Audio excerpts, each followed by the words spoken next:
Hello guys, welcome back on angler zone and आज के हम वीडियो में डिस्कस कर रहे हैं DSSB TGT English model paper marathon class second है हमारी ये। इससे पहले हमने फर्स्ट क्लास डिस्कस कर लिया है इसी सेम टॉपिक से related UP TGT DSSB TGT English literature के पेपर के अकॉर्डिंग कुछ क्वेश्चंस मैंने इंक्लूड करा हुआ था उस वीडियो में। तो आप सभी रेडी हो जाइए आज के सेशन के लिए।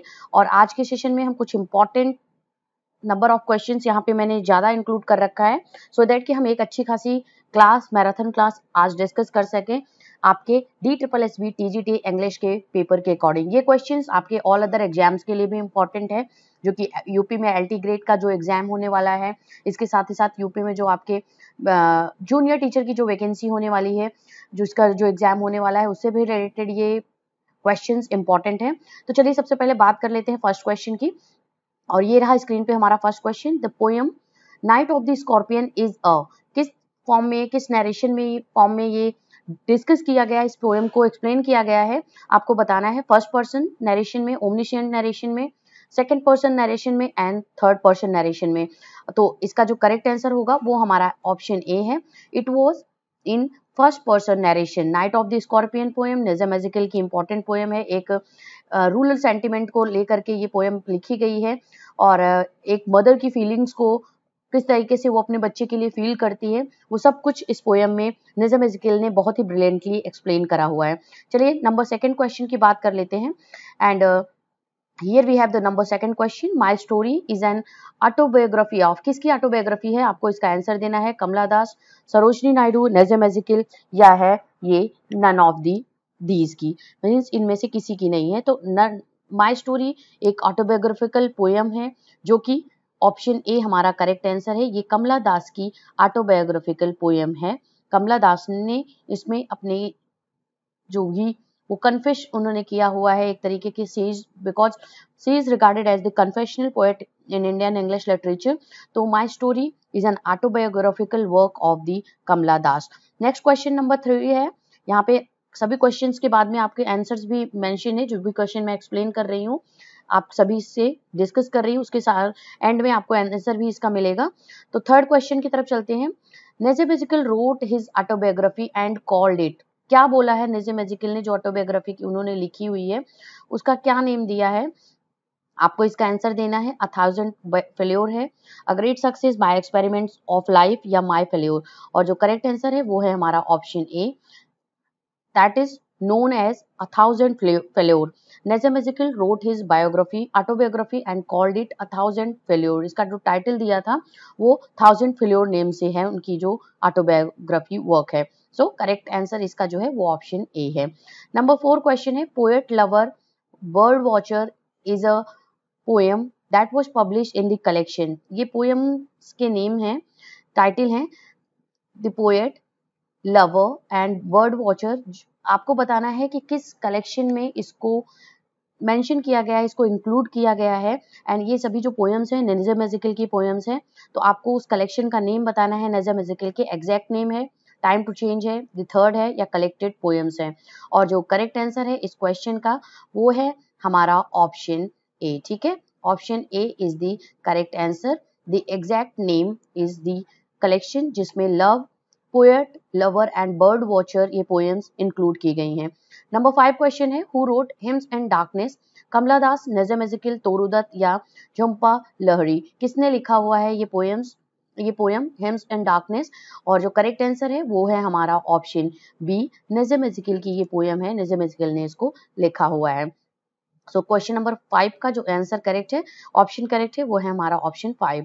नंबर 6 क्वेश्चन की तरफ चलते हैं। फ्रेंड्स वीडियो को जल्दी से शेयर भी कर दीजिए आप सभी अपने सोशल मीडिया प्लेटफॉर्म्स पे। और बैक टू बैक हमारी जो क्लासेस होंगी वो DSSB यूपी LT ग्रेड के exam and UP junior teacher की जो वैकेंसी होने वाली है उसको ध्यान में रखते हुए हम अपना सेशन लेके आएंगे, जो कि बैक टू बैक क्लासेस होंगी। आपके MCQs के क्वेश्चंस डिस्कस किए जाएंगे, ग्रामर का भी क्वेश्चन होगा और साथ ही साथ इंग्लिश लिटरेचर का भी क्वेश्चन हम अपने वीडियोस में डिस्कस करेंगे। चलिए डिस्कस कर लेते हैं क्वेश्चन नंबर 6, बात कर लेते हैं यहाँ पे। नज़म एज़ेकिएल से रिलेटेड है, इंडियन इंग्लिश लिटरेचर के पोएट हैं। Was the first Indian poet to express a modern Indian sensibility in modern idioms. किसने ये कहा है? Who said these words about Nissim Ezekiel? KN Daruwala, RK Ramanujan, Jayanta Mahapatra, या दिलीप चित्रा। और इसका जो करेक्ट आंसर है क्वेश्चन नंबर 6 का, that is option A. Option ए हमारा करेक्ट आंसर है। K N. Daruwala had said these lines about Nazim Ezekiel that he was the first Indian poet to express a modern sensibility in modern idioms. So option A is the correct answer.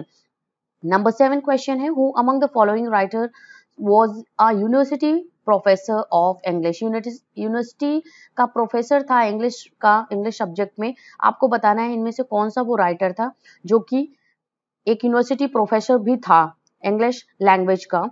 आपको बताना है कमला दास, मुल्क राज आनंद, नज़म एज़ेकियल या none of the above. और इस question का answer बहुत ही इजी है, आप सभी इसको जानते भी होंगे, बहुत इंपॉर्टेंट क्वेश्चन है। अगर हम इस क्वेश्चन की बात कर लेते हैं तो यहाँ पे जो इसका करेक्ट आंसर वो है हमारा option C, Nissim Ezekiel is the correct answer, who was the professor of Bombay University of English literature.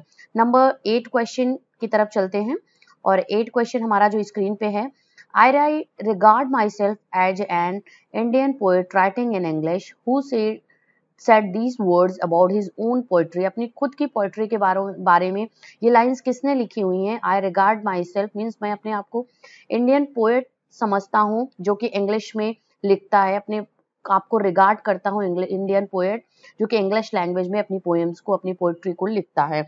ये किसने बोला है अपनी खुद की पोइट्री के लिए? And option A is the correct answer. जल्दी से इसको आप सभी अपना मेंशन कर लीजिए अपने नोट्स में कि ये लाइंस जो बोली हैं ये खुद नज़म एज़ेकियल ने अपनी पोइट्री के लिए बोली है कि मैं अपने आप को इंडियन लैंग्वेज का, इंग्लिश लैंग्वेज का इंडियन पोएट समझता हूँ। Number 9 question, background casually is written by whom? Background casually जो पोएम है ये किसने लिखी हुई है? आपको इसका आंसर देना है। कमला दास, रॉबर्ट फ्रॉस्ट, विल्टमैन या आपका है नज़म एज़ेकियल। और फ्रेंड्स यहाँ पे हम क्वेश्चंस जो हैं इंडियन इंग्लिश लिटरेचर का कुछ क्वेश्चन डिस्कस करेंगे, इसके साथ ही साथ इंग्लिश ग्रामर के भी क्वेश्चंस होंगे, तो आप कंफ्यूज बिल्कुल मत होइएगा। और क्योंकि इंडियन इंग्लिश लिटरेचर भी आपके सिलेबस में इंक्लूडेड है, तो इसीलिए मैं ये क्वेश्चंस मैंने यहाँ पे आज की वीडियो में, आज के सेशन में हमने इंक्लूड करा हुआ है। तो इसका जो आंसर है वो है हमारा ऑप्शन डी, नज़म Ezekiel is the correct answer. जिसकी बात कर रही हूँ मैं, बैकग्राउंड कैजुअली जो कि पोएम है ये लिखी गई है, नज़म एज़ेकियल ने इसको लिखा हुआ है। नंबर 10 क्वेश्चन की तरफ चलते हैं। नज़म एज़ेकियल्स पोएम बैकग्राउंड कैजुअली जिसकी अभी हमने क्वेश्चन नंबर 9 में बात की, रिफ्लेक्ट, कौन सी फीलिंग रिफ्लेक्ट कर रही है ये पोएम बैकग्राउंड कैजुअली जो कि नज़म एज़ेकियल ने कंपोज की है? His feeling of alienation, his love for rural life, his love for religion या नन ऑफ द अबव। और जो इसका करेक्ट आंसर है वो है हमारा option A, his feeling of alienation is discussed, is talked about by Nissim Ezekiel in this poem background casually. Who wrote these lines? I cannot leave this island, I was born here and belong। तो option A है कमला दास, T.S.. Elliot, Whitman या एज़ेकियल। और इसका जो correct answer है वो है हमारा option A, this was said by Kamala Das. Kamala Das ने ये लाइंस लिखी हुई हैं। सो हमारा जो करेक्ट आंसर है क्वेश्चन नंबर 11 का वो है हमारा option A. Number 12 question is on the screen we have here. In which of his poem Nazim Ezekiel talk about love and sex? Love and sex से related कौन सी इनकी जो poem है उसमें नज़म एज़ेकियल ने बात की हुई है? आपको इसका आंसर देना है। सब्जेक्ट मैटर जो था उनकी पोइट्री का वो लव एंड सेक्स था, तो इसको आपको बताना है कि उस पोएम का टाइटल क्या था। 60 poems, exact name, hymns in darkness या पैशन पोएम्स। और जो करेक्ट आंसर है वो है हमारा option a, 60 poems is that the title जिसमें बात की है नज़म एज़ेकियल ने लव एंड सेक्स से related. Number 13 question is on the screen we have, whose style is called grand style? किसकी स्टाइल को हम ग्रैंड स्टाइल रिगार्ड करते हैं?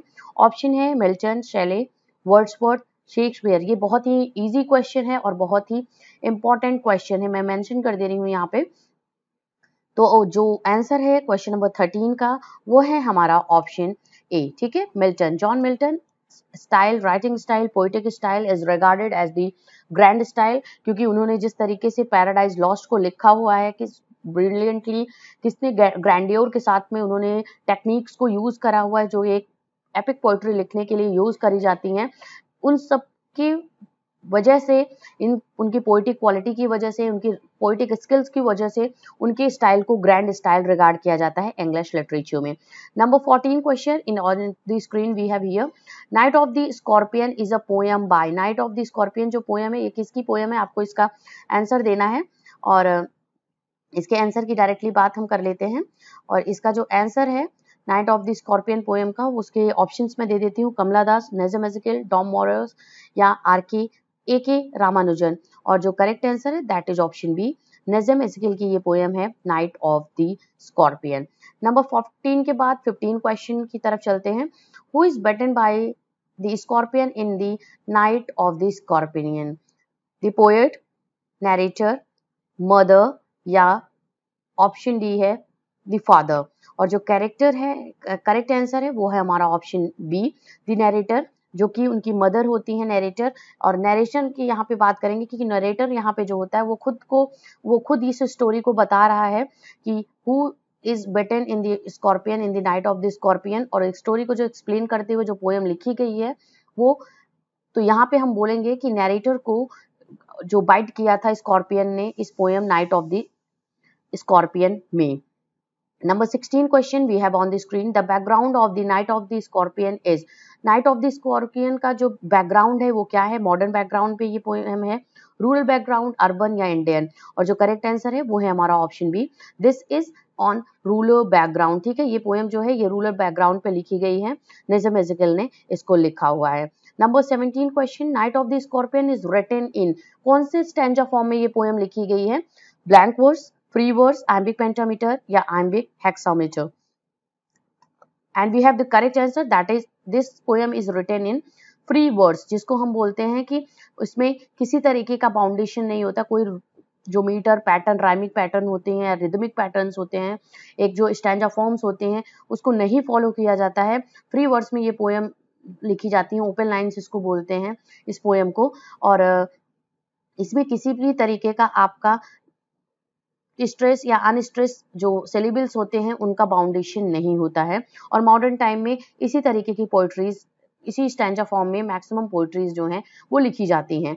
नंबर 18 क्वेश्चन के बाद 17 के बाद 18 क्वेश्चन की तरफ चलते हैं। In critical ideas Ezekiel is mainly influenced by, किसकी वजह से, किससे ज्यादा इन्फ्लुएंस हुए थे नजम एज़ेकिएल? अगर क्रिटिकल आइडियाज की हम बात करते हैं, T S. Eliot, doctor Johnson, Rilke या आई.ए. रिचर्ड्स? और जो करेक्ट आंसर है इस क्वेश्चन का ऑप्शन ए हमारा करेक्ट आंसर है। T S. Eliot was the critic जिससे बहुत ही ज्यादा नजम एज़ेकिएल थे वो बहुत ही ज्यादा इन्फ्लुएंस्ड हुए थे। Number 19 question we have on the screen, which of the following is a work of Nissim Ezekiel? A time to change, raw passages, rough passages, summer या नन ऑफ दी अबव? तो कौन सा इसमें करेक्ट आंसर है जो कि नजम एज़ेकिएल का work है? और इसका जो करेक्ट आंसर है उसकी बात मैं कर लेती हूँ, option A, a time to change is the correct answer. This was the work of the Nissim Ezekiel we have in Indian English literature. Number 20 question, Ezekiel's poem the patriot is included in, किस poetic collection में इसको include करा गया है? जो नजम एज़ेकिएल की poem है the patriot, a time to change, 60 poems, hymns in darkness या लेटर डे शाम्स? जो करेक्ट आंसर है 20 का वो है हमारा option D, latter day psalms is the correct answer. And इनका जो पोएम है the patriot is included in this poetic collection of Nissim Ezekiel. Number 21 question, who is the author of the poem enterprises? Enterprise का जो poem है उसके author का name बताना है, कमला दास, एज़ेकिएल, रामानुजन या नन ऑफ द अबव? और करेक्ट आंसर फिर से इसका क्वेश्चन का जो है वो है हमारा ऑप्शन बी। ठीक है, option b is the correct answer. Nissim Ezekiel is the poet of the work poem that was the enterprise.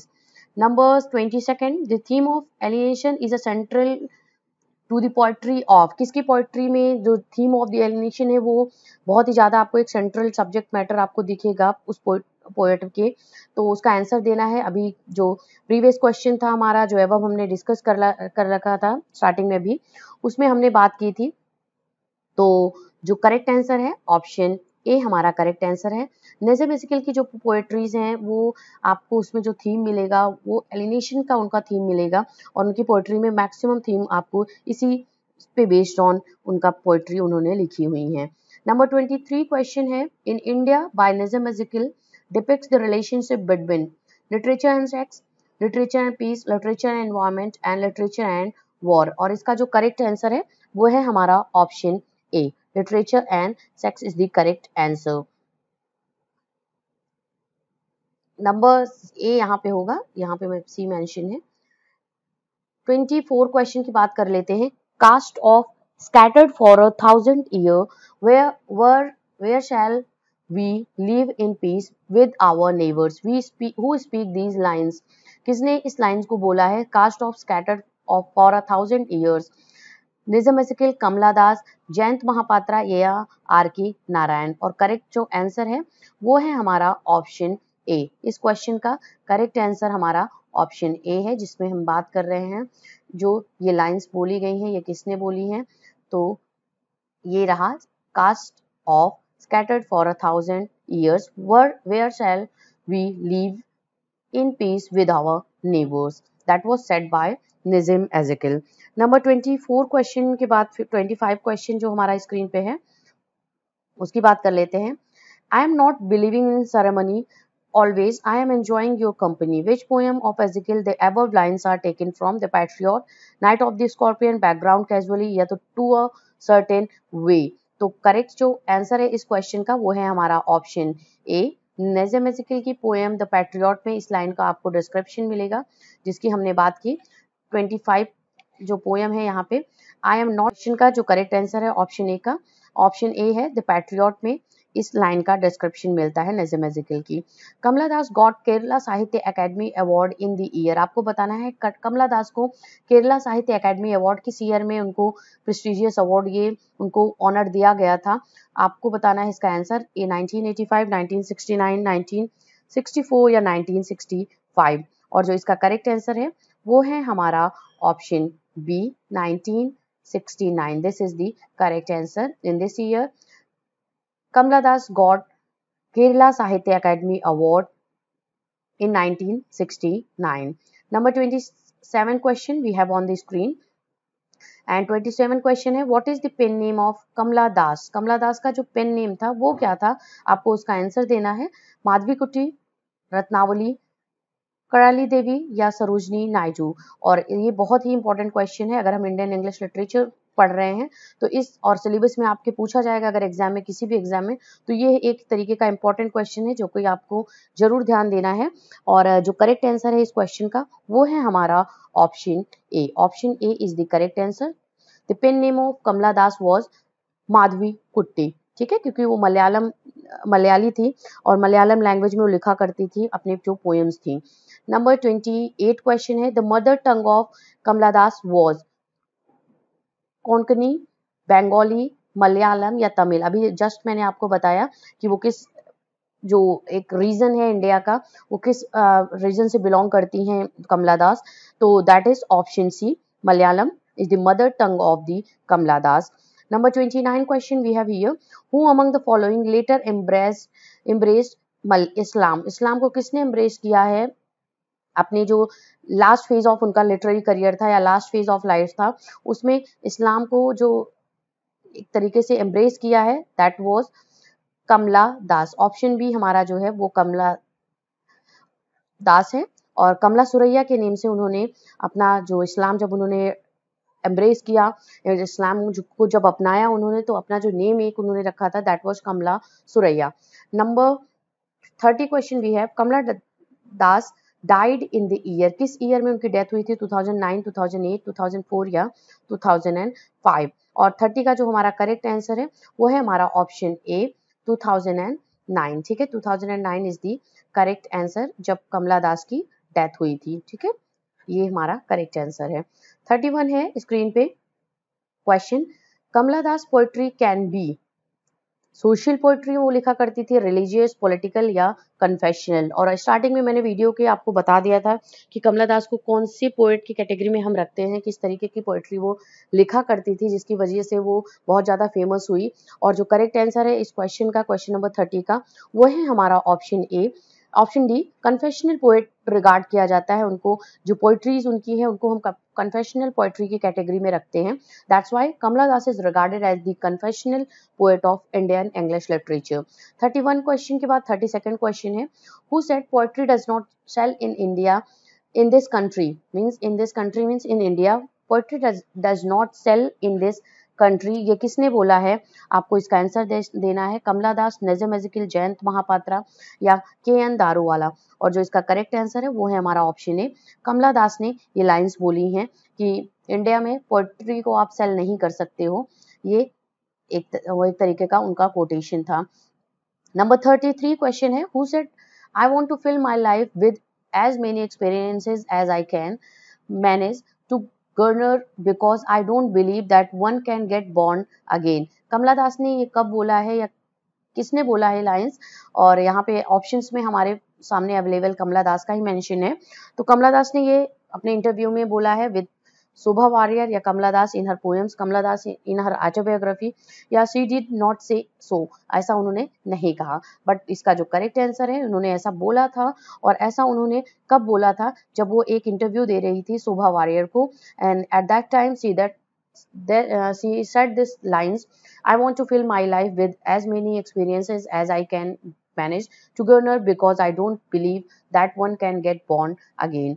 34 question की बात कर लेते हैं, who is called as a confessional poet. अभी हमने जस्ट बात की इस पोएट के बारे में, और दैट वाज ऑप्शन डी, हमारा करेक्ट आंसर है Kamala Das is the correct answer. 35 question है, which of the following theme dominates Kamala Das poetry, love, sex, religion या नन ऑफ दीज। तो कमला दास की पोएट्री में जो एक तरीके का डोमिनेटिंग थीम था उनकी सब्जेक्ट मैटर का, उनकी पोएटिक जो भी कॉम्पोजिशंस हुआ करती थी, that was related to love. ठीक है, लव से रिलेटेड उन्हें बहुत, जितने भी मैक्सिमम पोएट्रीज हैं लव से रिलेटेड ही उन्होंने लिखी हुई हैं। कमला दास ऑटोबायोग्राफी, 36 क्वेश्चन की हम बात कर लेते हैं। ये हमारा 36 क्वेश्चन है स्क्रीन पे, कि कमला दास की जो ऑटोबायोग्राफी है माय स्टोरी, वो सीरियलाइज्ड इन, किस पेपर में उनको सीरियलाइज किया गया था जो कमला दास की ऑटोबायोग्राफिकल वर्क है माय स्टोरी, मार्ग में, ऑप्शन बी है द करेंट वीकली में, ऑप्शन सी संडे टाइम्स में, या टाइम्स ऑफ इंडिया में। और 36 का जो हमारा करेक्ट आंसर है वो है हमारा ऑप्शन बी। ठीक है, द करेंट वीकली में इनकी जो ऑटोबायोग्राफी वर्क था द स्टोरी, माय स्टोरी, उसको सीरियलाइज्ड किया गया था। नंबर 37 क्वेश्चन है, what is the title of Kamala Das autobiography. Autobiographical जो वर्क है कमला दास का, उसको टाइटल बताना है आपको, उसका नेम बताना है आपको। Summer in Calcutta, the descendants, my story या नन ऑफ दीज। और ऑप्शन सी हमारा जो है वो करेक्ट आंसर है, that is the name of her autobiographical work is my story. Friends, जल्दी से अगर आपको वीडियो के क्वेश्चंस अच्छे लग रहे हो प्लीज मुझे कमेंट करके जरूर बताइए कि किस क्वेश्चन का जो पैटर्न मैंने यहाँ पे रखा है वो आपके लिए सही है, या कुछ और डिफिकल्टी लेवल में थोड़ा सा इंक्रीज करूँ क्वेश्चंस का आपके एग्जाम के पॉइंट ऑफ व्यू को ध्यान में रखते हुए।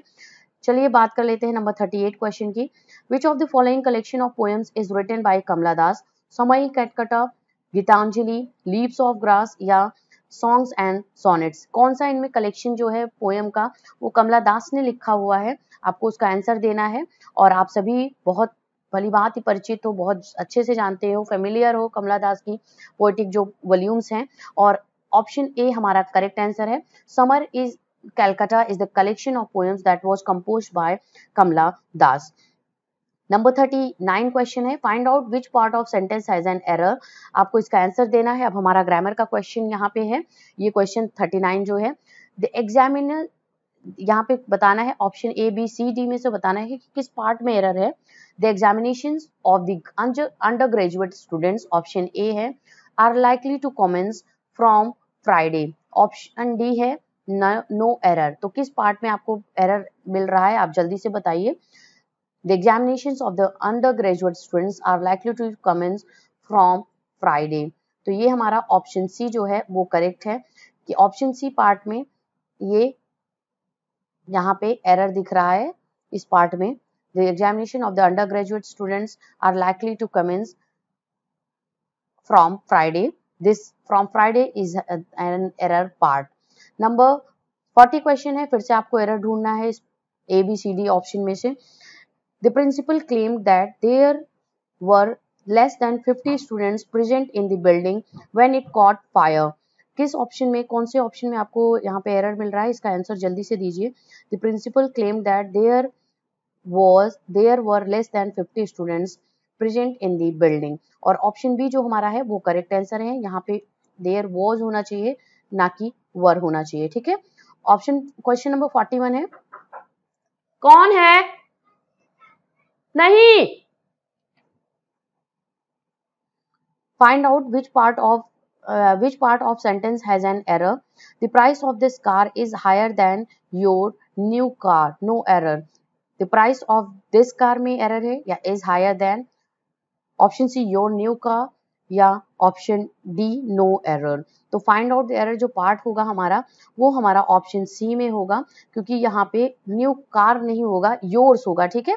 यहाँ पे जो होगा वो होगा योर्स।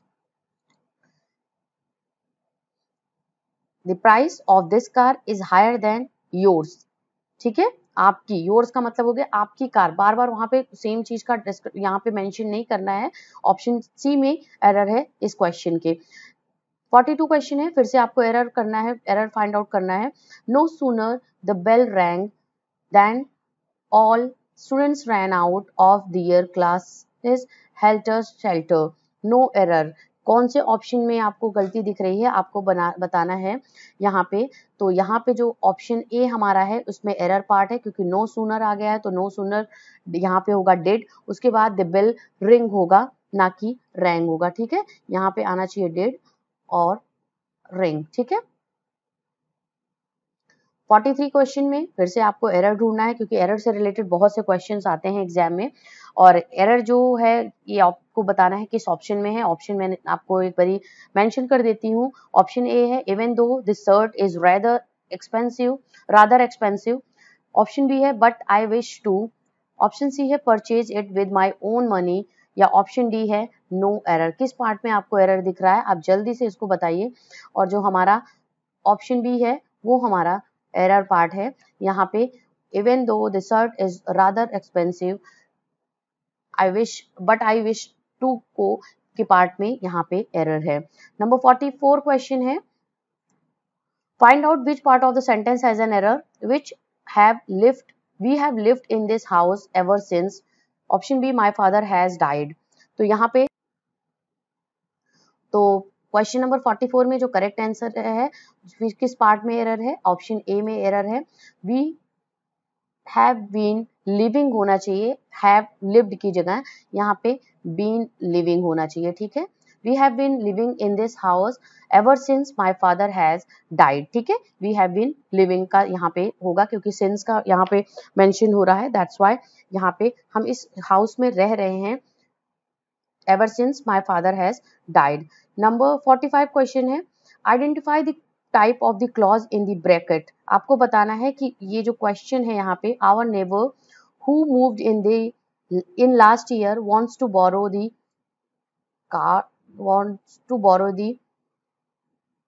कुछ भी हो, यहाँ पे थोड़ा सा आप देख लेते हैं, यहाँ पे आगे मेंशन नहीं है।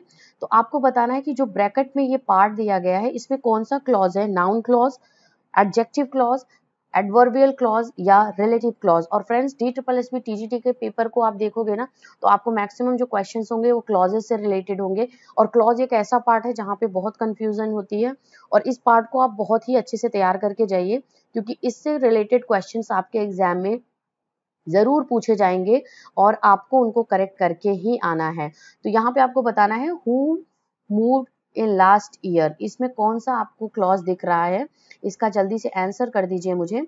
और ऑप्शन डी में यहाँ पे है रिलेटिव क्लॉज, ये है जो कि आवर नेवर को बात कर रहा है, who moved in last year. Number 46 question है, which form of tense is used in the described things that are happening right now।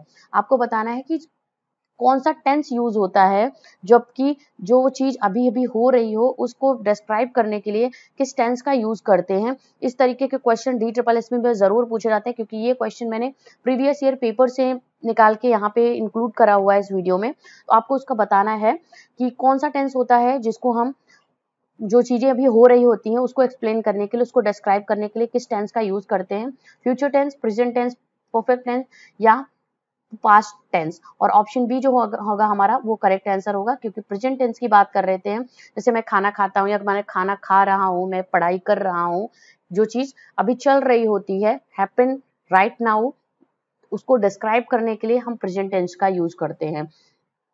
Number 47 question, select the most appropriate option. आपको बताना है most appropriate option आपको choose करना है।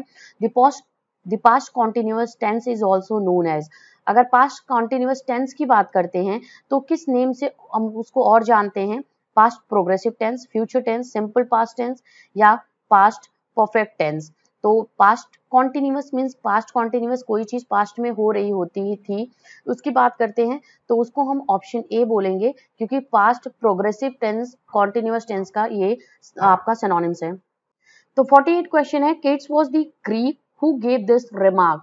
Kits को Greek का remark जो है वो किसने दिया है, आपको इसका आंसर देना है। कॉलरिज, शेले, लैम्ब या वर्ड्सवर्थ। और जो करेक्ट आंसर है वो है हमारा ऑप्शन बी, पीबी शेले ने ये रिमार्क कॉलरिज को दिया, कीट्स को दिया है, that he was Greek because of his Hellenic quality. किस तरीके से उन्हें ग्रीक माइथोलॉजी से वो बहुत ही ज्यादा इन्फ्लुएंस थे और अपनी पोएटिक कॉम्पोजिशंस में ग्रीक माइथोलॉजी से रिलेटेड ही वो लिखा करते थे। उनके सब्जेक्ट्स मैटर जो हुआ करते थे वो थोड़ा बहुत ज्यादा, इवन बात करें तो वो बहुत ही ज्यादा उससे ग्रीक ट्रेडिशन, कल्चर और माइथोलॉजी से बहुत ही ज्यादा इन्फ्लुएंस थे। नंबर 49 क्वेश्चन की बात कर लेते हैं, वर्ड्सवर्थ लेडोमिया इज। क्या है वर्ड्सवर्थ की जो लेडोमिया है वो कौन सी कैटेगरी में आता है, कौन से जॉनर में आता है, ड्रामा है, नॉवेल है, नैरेटिव पोएम है या नन ऑफ दीज। और करेक्ट जो आंसर है वो हमारा है option C, this is a narrative poem that was composed by William Wordsworth and the title of that poem is Laodamia. Number 50 question, what is the subtitle of the prelude. Prelude जो important work है, autobiographical work है William Wordsworth का, उसका subtitle आपको बताना है। Growth of a poet's brain, growth of a poets intellect, growth of a poet's mind या none of these. और जो करेक्ट आंसर है वो है हमारा option C, the growth of a poet's mind is the subtitle of the autobiographical work of Wordsworth that was the prelude. और prelude जो है वो 1850 में ये पब्लिश हुआ है। सो फ्रेंड्स, यहाँ पे हमने कुछ इंपॉर्टेंट क्वेश्चन डिस्कस किया इंग्लिश लिटरेचर, इंग्लिश ग्रामर से रिलेटेड, आपके DSSB TGT इंग्लिश को ध्यान में रखते हुए। इसके साथ ही साथ आप जो अदर एग्जाम्स की प्रिपरेशन कर रहे हो, लाइक यूपी आपके जो असिस्टेंट टीचर की वैकेंसी होने वाली है, जो आपकी जूनियर टीचर की वैकेंसी होने वाली है, LT ग्रेड की वैकेंसी होने वाली है, इन सभी के लिए आपके ये क्वेश्चंस बहुत ही इंपॉर्टेंट है। तो बने रहिए चैनल के साथ में, हम बैक टू बैक इंपॉर्टेंट जो MCQs की सीरीज है वो लेके आएंगे इस चैनल पे आगे आने वाले डेज में। Till then keep watching and keep learning. Thanks a lot for watching this. Please